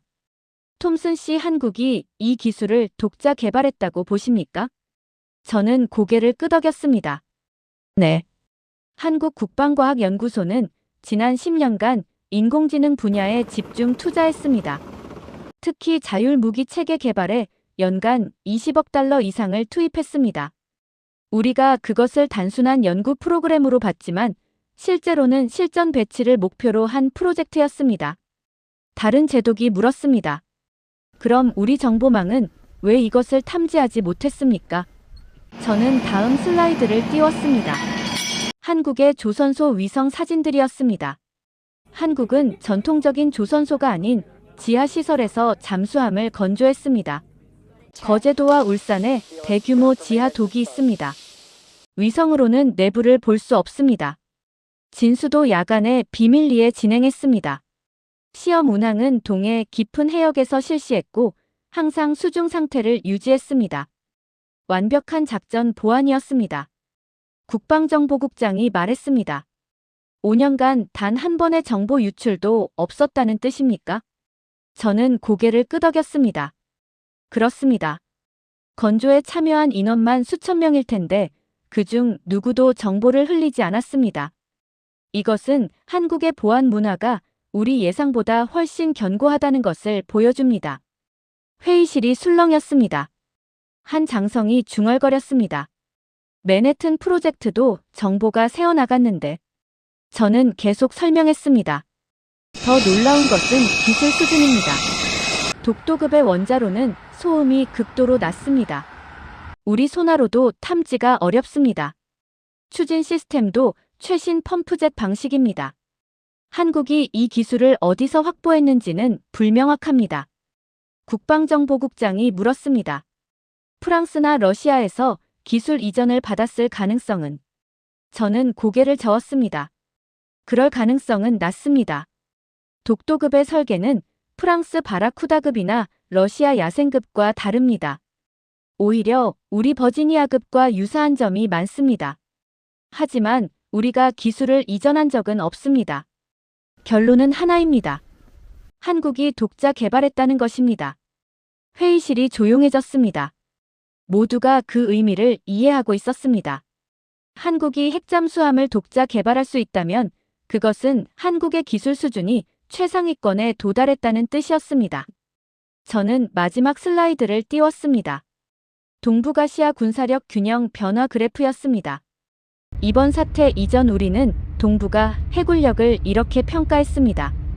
미국이 압도적 1위, 일본이 2위, 중국이 3위, 한국이 4위. 하지만 이제 재평가가 필요합니다. 수중 전력과 차세대 기술을 고려하면 한국은 최소 2위, 어쩌면 일본을 넘어 1.5위에 해당합니다. 한 제독이 반론을 제기했습니다. 한국 수상함 전력은 여전히 일본에 밀립니다. 항공모함도 없고 이지스함도 적습니다. 저는 대답했습니다. 제독님, 전쟁의 패러다임이 바뀌었습니다. 한국은 수상함으로 싸우지 않습니다. 수중에서 싸웁니다. 300대의 드론과 5척의 핵잠수함으로 적의 수상함을 무력화시킵니다. 이것은 새로운 전쟁 방식입니다. 우리가 아는 해전의 규칙이 더 이상 통하지 않습니다. 국방정보국장이 고개를 끄덕였습니다. 톰슨 씨 말이 맞습니다. 우리는 수상함 숫자만 세고 있었습니다. 하지만 한국은 보이지 않는 곳에서 승부를 준비하고 있었습니다. 그가 다른 참석자들을 돌아봤습니다. 신사숙녀 여러분, 이것은 단순한 정보 실패가 아닙니다. 우리 전략 사고의 실패입니다. 우리는 동맹국을 과소평가했고 그 결과 그들의 진짜 능력을 놓쳤습니다. 이제부터 한국을 완전히 다르게 봐야 합니다. 회의가 끝나고 저는 복도에서 태평양 사령부 정보참모를 만났습니다. 그가 조용히 말했습니다. 톰슨 씨, 솔직히 말해서 우리도 이제 한국이 두렵습니다. 저는 그의 말을 이해했습니다. 한국은 5년간 완벽하게 비밀을 지켰습니다. 그렇다면 지금도 우리가 모르는 무언가를 개발하고 있을 수 있었습니다. 독도급 다음은 무엇일까요? 더 큰 잠수함일까요? 극초음속 미사일일까요? 우주무기일까요? 저는 대답했습니다. 두려워할 필요는 없습니다. 한국은 여전히 우리 동맹입니다. 다만 그들을 동등한 파트너로 대해야 합니다. 보호받아야 할 약자가 아니라 함께 싸울 강자로 봐야 합니다. 그날 밤 저는 워싱턴 호텔방에서 전 세계 반응을 확인했습니다. 한국의 무기 공개 이후 72시간이 지났지만 여파는 계속되고 있었습니다. 중국 관영 매체가 논평을 냈습니다. 한국의 군사력 증강은 지역 불안정을 야기한다. 우리는 한반도 정세를 예의주시하고 있다. 하지만 그 논평의 어조는 예전과 달랐습니다. 경고라기보다는 우려에 가까웠습니다. 중국도 한국을 함부로 대할 수 없다는 것을 깨달은 것입니다. 러시아 국방부도 성명을 냈습니다. 한국의 핵잠수함 보유는 영내 군사 균형에 영향을 미칠 것이다. 러시아는 이에 대응한 조치를 검토 중이다. 대응 조치. 하지만 러시아가 할 수 있는 일은 많지 않았습니다. 경제 제재는 이미 서방에 의해 가해지고 있었고 군사적 압박은 우크라이나 전쟁으로 여력이 없었습니다. 유럽 언론들의 반응이 흥미로웠습니다. 프랑스 르몽드는 이렇게 썼습니다. 한국이 보여준 것은 중견국의 새로운 모델이다. 강대국에 의존하지 않고 독자적인 힘을 키워 자주성을 확보하는 것. 이것은 많은 나라들에게 영감을 줄 것이다. 독일 슈피겔은 이렇게 분석했습니다. 한국의 성공 비결은 장기적 계획과 집중 투자다. 5년간 비밀을 지키며 목표를 달성했다. 이것은 민주주의 국가에서도 전략적 인내가 가능함을 보여준다. 영국 가디언은 다른 각도로 접근했습니다. 한국의 무기 공개는 일본에게 뼈아픈 교훈이다. 과거의 영광에 안주하면 미래를 잃는다. 일본은 지금 선택의 기로에 서 있다. 저는 일본 반응을 확인했습니다. 사흘이 지났지만 일본 사회는 여전히 충격에서 벗어나지 못하고 있었습니다. 일본 정부는 긴급 안보 회의를 연달아 열고 있었습니다. 총리 지지율은 급락했습니다. 국민들은 정부가 한국의 군사력 증강을 왜 몰랐느냐고 추궁했습니다. 방위성 장관은 사퇴 압박을 받고 있었습니다. 일본 군사 전문가들이 속속 분석 기사를 냈습니다. 대부분은 한국 기술력에 대한 재평가였습니다. 우리는 한국을 얕잡아봤다. 반도체와 조선에서 세계 1위인 나라가 군사기술에서 뒤처질 리 없었다. 우리의 오만이 이런 결과를 낳았다. 일본 해상자위대는 전면 재검토에 들어갔습니다. 사사키 회장은 보직 해임되었습니다. 새로운 대응 전략이 필요했지만 뚜렷한 답은 나오지 않고 있었습니다. 저는 한국 측 반응을 확인했습니다. 흥미롭게도 한국 정부는 추가 발언을 자제하고 있었습니다. 국방부 브리핑 이후 더 이상의 자랑이나 과시는 없었습니다. 보여줄 것은 보여줬으니 이제 조용히 하겠다는 태도였습니다. 한국 국민들의 반응도 절제되어 있었습니다. SNS에는 자부심이 넘쳤지만 상대를 비하하는 댓글은 거의 없었습니다. 대신 이런 댓글들이 많았습니다.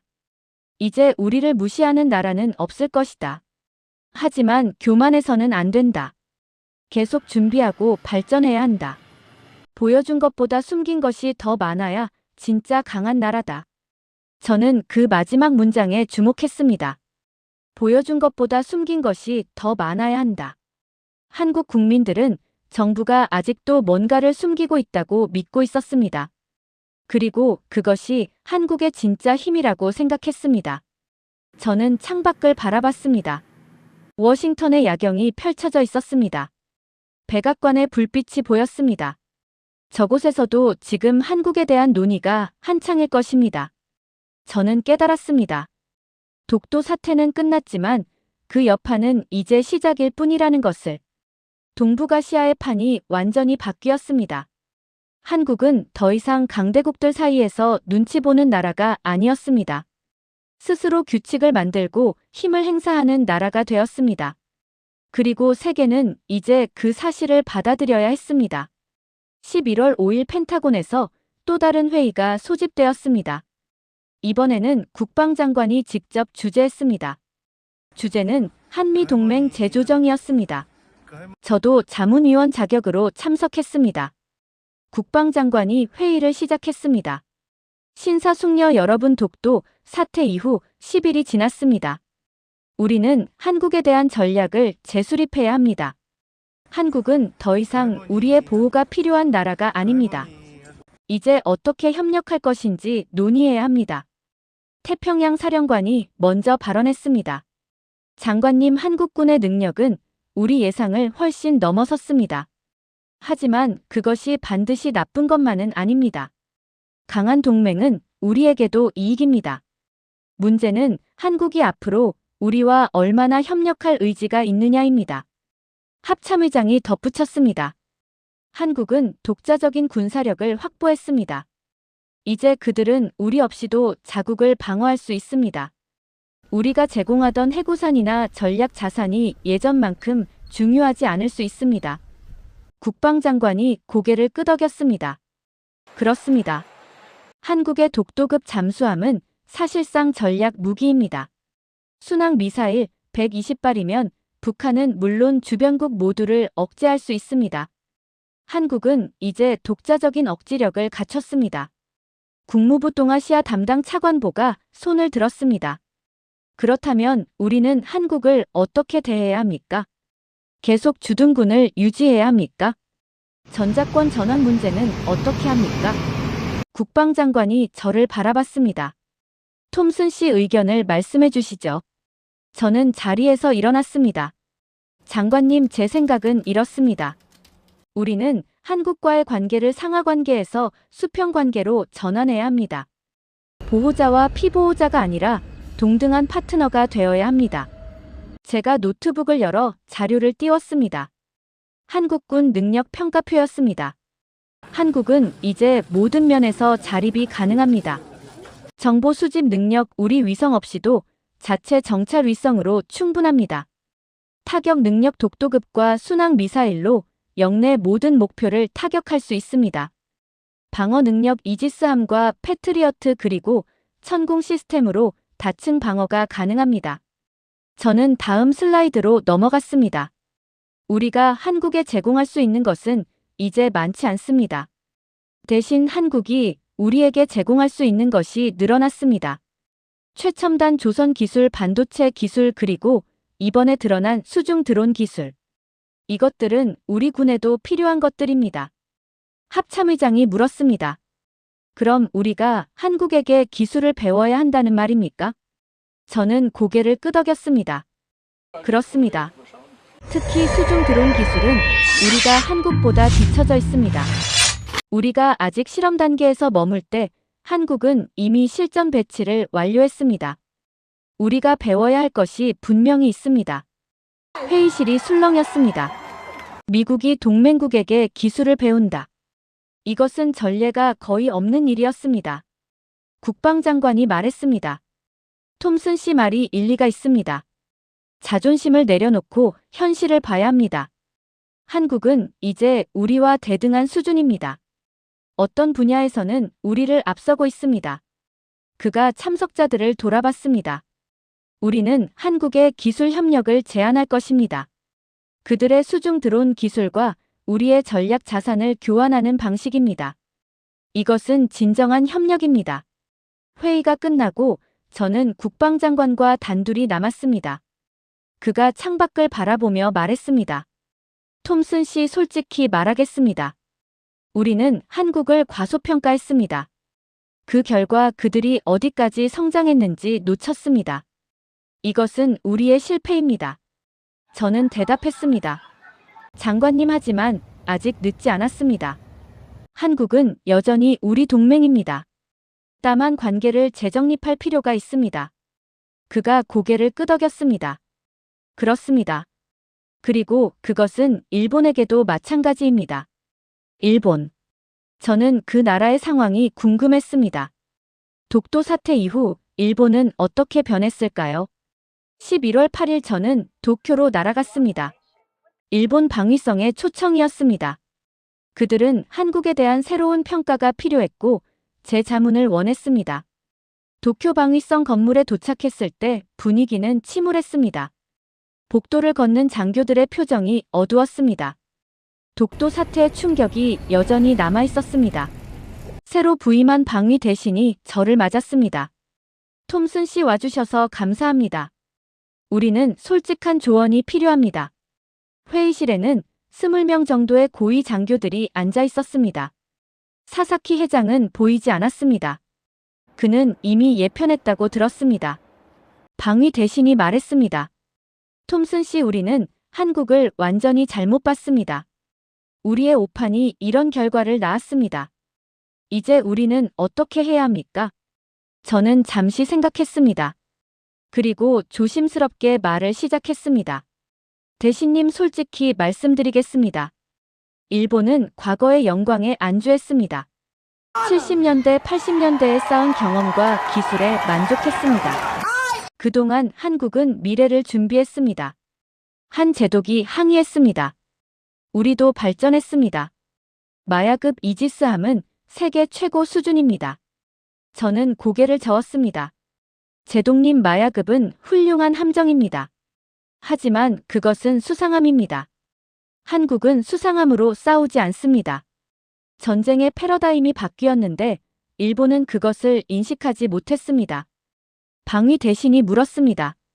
그럼 우리는 어떻게 해야 합니까? 한국처럼 핵잠수함을 개발해야 합니까? 저는 대답했습니다. 그것도 한 가지 방법입니다. 하지만 시간이 오래 걸립니다. 한국이 5년 걸린 일을 일본이 더 빨리 할 수 있을지 모르겠습니다. 더 중요한 것은 사고방식의 전환입니다. 저는 자료를 꺼냈습니다. 일본과 한국의 국방비 지출 내역 비교표였습니다. 일본은 국방비의 60%를 인건비와 유지비에 씁니다. 새로운 기술 개발에는 20%만 투입합니다. 반면 한국은 연구개발비 비중이 35%입니다. 그 차이가 결과를 만들었습니다. 제가 다음 자료를 보여줬습니다. 일본은 안정을 추구했습니다. 검증된 기술 믿을 수 있는 무기 동맹국의 지원. 하지만 한국은 도전을 선택했습니다. 새로운 기술 독자 개발 자주 국방. 10년 후 결과는 명확합니다. 회의실이 조용해졌습니다. 방위 대신이 한숨을 쉬었습니다. 우리가 변해야 한다는 말씀이군요. 저는 고개를 끄덕였습니다. 그렇습니다. 하지만 아직 늦지 않았습니다.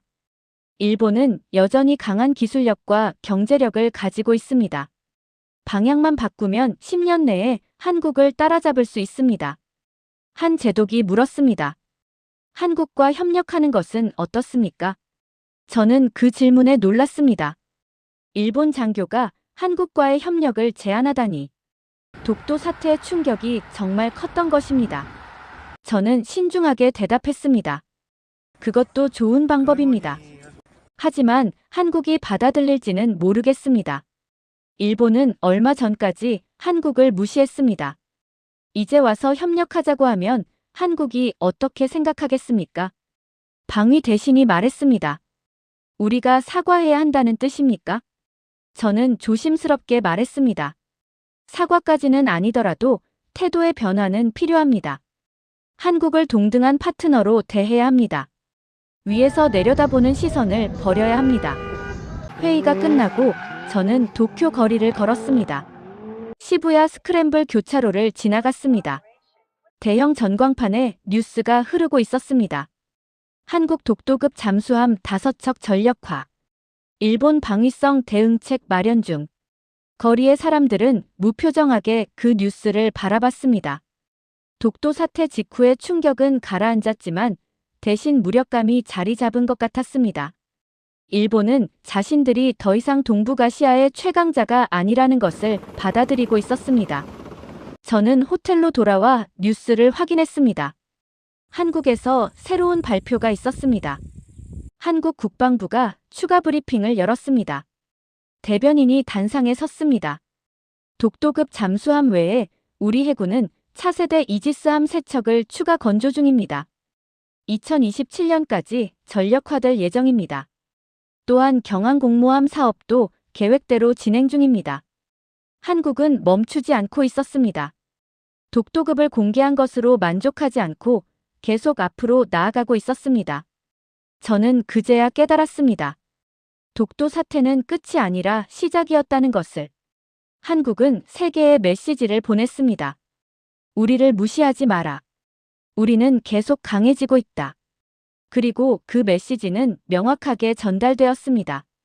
일본은 자신감을 잃었고 중국은 경계하기 시작했으며 미국은 동등한 파트너로 대우하기 시작했습니다. 저는 창밖을 바라봤습니다. 도쿄타워의 불빛이 반짝이고 있었습니다. 아름다운 야경이었습니다. 하지만 그 아름다움 뒤에 일본의 고민이 숨어 있었습니다. 한국은 어떻게 우리를 앞질렀을까? 우리는 무엇을 놓쳤을까? 이제 우리는 어디로 가야 할까? 저는 그 질문들에 대한 답을 알고 있었습니다. 한국은 조용히 준비했습니다.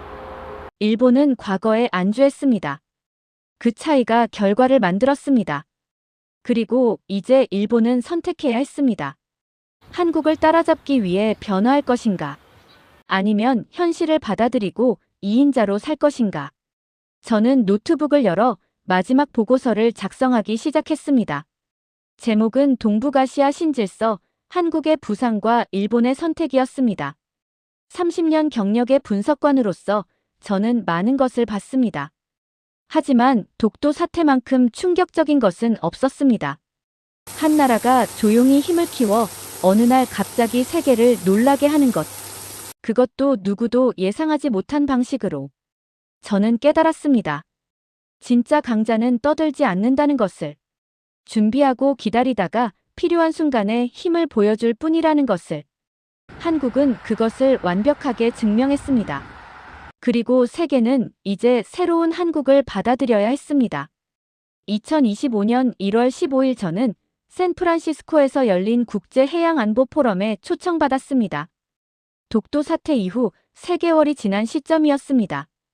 세계 각국의 해군 장성들과 군사 전문가들이 모인 자리였습니다. 제 발표 주제는 한국 해군 전력 분석과 동북아시아 안보 환경 변화였습니다. 강연장은 만석이었습니다. 500명 넘는 청중이 자리를 채웠습니다. 모두가 한국 이야기를 듣고 싶어 했습니다. 저는 단상에 올라 첫 슬라이드를 띄웠습니다. 독도 해역의 위성 사진이었습니다. 10월 26일 새벽 5척의 잠수함이 수면 위로 모습을 드러낸 그 순간이었습니다. 신사숙녀 여러분, 저는 30년간 군사 분석가로 일했습니다. 그동안 수많은 전쟁과 분쟁을 분석했습니다. 하지만 독도 사태만큼 제 인식을 완전히 바꾼 사건은 없었습니다. 저는 제 경험을 솔직하게 이야기했습니다. 일본 해상자위대의 의뢰를 받았던 것, 일본이 압도적으로 우리하다고 분석했던 것, 그리고 그 분석이 얼마나 틀렸는지. 저는 수면 위만 봤습니다. 함정의 숫자, 레이더의 성능 승조원의 훈련 시간. 모두 일본이 앞서 있었습니다. 하지만 진짜 전쟁은 보이지 않는 곳에서 준비되고 있었습니다. 저는 다음 슬라이드를 넘겼습니다. 한국의 수중 드론대가 일본 함대를 포위한 3D 그래픽이었습니다. 한국은 300대의 자율형 무인 잠수정을 배치했습니다. 인공지능으로 연결된 이 드론들은 일본 이지스 시스템을 6시간 만에 무력화시켰습니다. 이것은 미 해군도 아직 실현하지 못한 기술입니다. 청중들이 웅성거렸습니다. 저는 계속 설명했습니다. 더 놀라운 것은 독도급 핵잠수함입니다. 5년간 완벽하게 비밀을 유지하며 5척을 건조했습니다. 세계 어느 정보기관도 이것을 탐지하지 못했습니다. 이것은 한국의 기술력뿐만 아니라 보안 능력과 전략적 사고가 최고 수준임을 보여줍니다. 저는 다음 슬라이드로 넘어갔습니다. 동북아시아 군사력 균형 변화 그래프였습니다. 독도 사태 이전 우리는 이 지역을 이렇게 봤습니다. 미국이 압도적 1위, 중국이 빠르게 추격, 일본이 3위, 한국이 4위. 하지만 이제 이 그림은 완전히 바뀌었습니다. 새로운 그래프를 띄웠습니다. 수중 전력과 차세대 기술을 고려한 새로운 평가였습니다. 현재 동북아 해군력 순위는 이렇습니다. 미국 1위는 변함없습니다. 하지만 2위는 이제 한국입니다. 수중 전력 자율 무기 체계 전자전 능력 모든 면에서 한국이 일본과 중국을 앞서고 있습니다. 청중석이 술렁였습니다. 한 제독이 손을 들었습니다. 톰슨 씨, 그것은 과대평가 아닙니까? 한국의 수상함 전력은 여전히 중국과 일본에 밀립니다. 저는 고개를 저었습니다. 제독님, 전쟁의 패러다임이 바뀌었습니다. 이제 함정의 숫자가 중요한 게 아닙니다. 보이지 않는 전력이 승부를 결정합니다. 한국은 그것을 이해했고 우리는 그것을 놓쳤습니다. 저는 다음 슬라이드를 보여줬습니다. 한국 국방비 지출 내역이었습니다. 한국은 국방비의 35%를 연구개발에 투입합니다. 이것은 미국 다음으로 높은 비율입니다. 중국은 25%, 일본은 20%입니다. 이 차이가 10년 후 결과를 만듭니다. 저는 구체적인 사례를 들었습니다. 한국은 2015년부터 인공지능 무기 체계에 집중 투자했습니다. 연간 20억 달러 이상을 투입했습니다. 그 결과가 지금의 수중 드론대입니다. 반면 일본은 전통적인 유인 무기 체계에 머물렀습니다.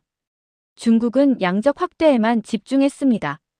다른 전문가가 질문했습니다. 한국의 성공 비결이 무엇이라고 보십니까? 저는 잠시 생각했습니다. 그리고 대답했습니다. 3가지입니다. 첫째 장기적 계획입니다. 5년, 10년 앞을 내다보며 준비했습니다. 둘째 집중 투자입니다. 선택과 집중으로 핵심 기술을 확보했습니다. 셋째 완벽한 보안입니다. 비밀을 지키며 상대를 방심하게 만들었습니다. 저는 마지막 슬라이드를 띄웠습니다. 한국의 미래 계획이었습니다. 한국은 여기서 멈추지 않습니다. 차세대 이지스함 세척 추가 건조 경항공모함 개발 극초 음속 미사일 연구 우주감시 체계 구축 모두 진행 중입니다. 10년 후 한국은 지금보다 훨씬 강해질 것입니다. 강연이 끝나고 질의응답 시간이었습니다. 한 중국 제독이 손을 들었습니다. 톰슨 씨, 한국의 부상이 영내 안정에 위협이 되지 않겠습니까? 저는 신중하게 대답했습니다. 제독님, 한국은 공격적인 나라가 아닙니다. 그들은 오직 자국 방어를 위해 힘을 키웠습니다. 독도 사태에서도 먼저 공격하지 않았습니다. 상대가 물러날 때까지 기다렸습니다. 이것은 책임 있는 강국의 모습입니다. 일본 방위성 관계자가 질문했습니다. 일본은 어떻게 대응해야 합니까? 저는 조심스럽게 말했습니다. 일본은 변화해야 합니다. 과거의 영광에 안주하지 말고 미래를 준비해야 합니다. 그리고 한국을 경쟁자가 아닌 협력자로 봐야 합니다. 함께 성장하는 것이 서로에게 이익입니다. 강연이 끝나고 여러 사람들이 저를 찾아왔습니다. 대부분은 한국에 대해 더 알고 싶어 했습니다. 한 프랑스 제독은 이렇게 말했습니다. 한국은 중견국의 새로운 모델입니다. 강대국에 의존하지 않고 독자적인 힘으로 자주성을 확보하는 것. 많은 나라들이 한국을 배워야 합니다. 독일 군사 전문가는 이렇게 말했습니다. 한국의 성공은 민주주의 국가에서도 장기적 전략이 가능함을 보여줍니다. 정권이 바뀌어도 국방 정책이 일관되게 유지되었습니다. 이것이 진짜 국가 역량입니다. 저녁 리셉션에서 한국 국방부 관계자를 만났습니다. 그는 제 강연에 감사를 표했습니다. 톰슨 씨, 정확한 분석 감사합니다. 하지만 한 가지만 말씀드리겠습니다. 우리가 보여준 것은 일부입니다. 아직 공개하지 않은 것이 더 많습니다. 저는 그 말에 소름이 돋았습니다. 독도급 5척 수중 드론, 300대 인공지능 전자전 시스템. 이 모든 것이 일부라니. 대체 한국은 얼마나 더 준비해뒀을까요? 그가 미소를 지으며 말했습니다. 진짜 강자는 모든 것을 보여주지 않습니다. 상대가 우리의 진짜 능력을 모를 때 억지력이 극대화됩니다. 이것이 우리가 배운 교훈입니다. 저는 고개를 끄덕였습니다. 그 말이 맞았습니다. 한국은 독도급을 공개했지만 그것으로 끝이 아니었습니다. 아직 숨겨진 카드가 있었고 그것이 한국을 더 강하게 만들고 있었습니다. 호텔로 돌아와 저는 지난 3개월을 돌아봤습니다. 독도 사태 이후 세계는 완전히 바뀌었습니다. 일본은 방위비를 30% 증액하기로 결정했습니다. 핵잠수함 개발도 검토하기 시작했습니다. 하지만 여전히 방향을 못 잡고 있었습니다. 과거의 관성에서 벗어나지 못하고 있었습니다. 중국은 한국을 새롭게 평가하기 시작했습니다. 동해에서 중국 해군의 활동이 조심스러워졌습니다. 한국을 자극하지 않으려는 태도가 역력했습니다. 미국은 한국과의 기술 협력을 확대했습니다.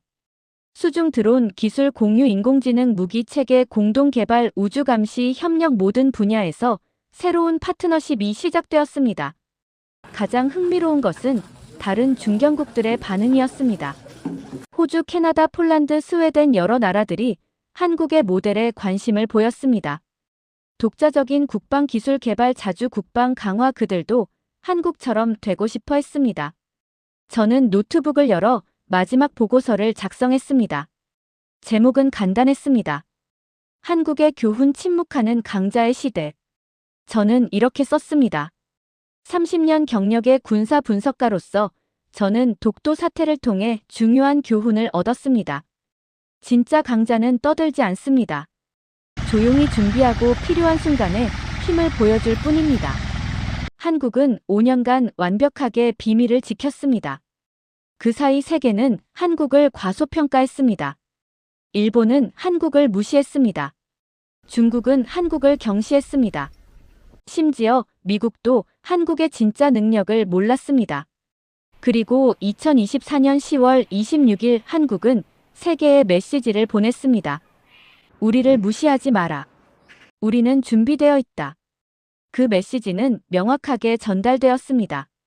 일본 해상자위대는 싸워보지도 못하고 철수했습니다. 세계 언론은 한국을 재평가했습니다. 군사 전문가들은 한국을 새롭게 분석했습니다. 하지만 가장 중요한 것은 한국 국민들의 태도였습니다. 그들은 승리에 교만하지 않았습니다. 오히려 더 조용해졌습니다.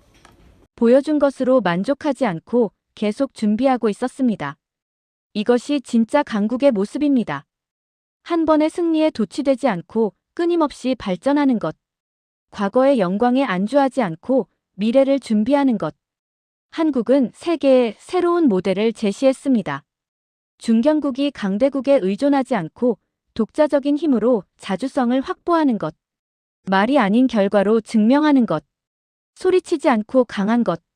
저는 30년 경력을 통해 많은 나라를 분석했습니다. 하지만 한국만큼 인상 깊은 나라는 없었습니다. 그들은 과거의 아픔을 딛고 일어섰습니다. 남의 도움에 의존하지 않고 스스로 길을 개척했습니다. 그리고 이제 그 결과를 세계에 보여주고 있습니다. 독도는 한국 땅입니다. 이것은 역사적으로도 국제법적으로도 명백합니다. 하지만 이제는 그 이상의 의미가 있습니다. 독도는 한국이 더 이상 약소국이 아님을 상징합니다. 누구도 함부로 건드릴 수 없는 나라가 되었음을 보여줍니다. 저는 이 보고서가 제 마지막 한국 분석이 되기를 바랍니다. 왜냐하면 이제 한국은 분석의 대상이 아니라 배움의 대상이기 때문입니다. 저는 문장을 마무리하고 저장 버튼을 눌렀습니다. 그리고 창밖을 바라봤습니다.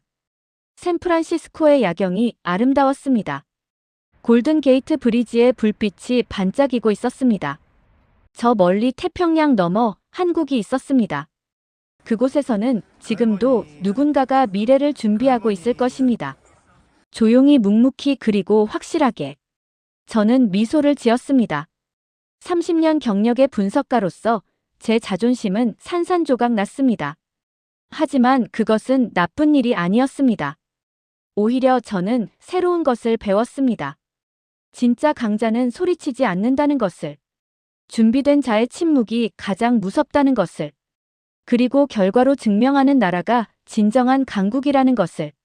한국은 그 모든 것을 완벽하게 보여줬습니다. 그리고 세계는 이제 한국을 다르게 보기 시작했습니다. 독도 사태는 끝났습니다. 하지만 한국의 시대는 이제 시작입니다. 여러분, 방금 들으신 이야기를 다시 한번 떠올려 보십시오.